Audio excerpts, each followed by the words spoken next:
si je puis dire. C'était l'un des premiers grands procès de ce type et je pense pouvoir dire que toutes les familles de victimes ont été impressionnées par le travail qui a été fait par les magistrats depuis le début de l'affaire, c'est-à-dire non seulement les juges d'instruction qui ont été saisis, les procureurs de la République, les substituts qui ont suivi le dossier, et également les 3 mois d'audience, particulièrement pénibles, vous l'imaginez, pour les familles de victimes, mais honnêtement, tout a été fait de façon remarquable.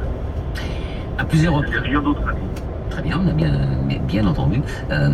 Et concernant les peines, parce que des peines ont été prononcées, il n'y a pas eu d'impunité dans cette affaire-là. J'imagine que ça satisfait les familles victimes.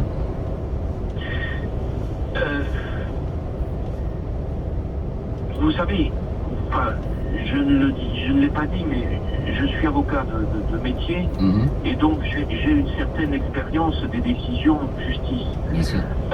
La grosse difficulté que nous avons rencontrée, d'ailleurs avec Maître Jakubowicz, c'est que dès le début, les premiers temps, je peux vous dire que j'ai entendu des phrases dans la bouche des familles de victimes, c'était la mort qu'ils voulaient pour les coupables. Donc vous imaginez que c'est très difficile à faire comprendre aux familles de victimes que naturellement ce n'est pas ce qui se passera.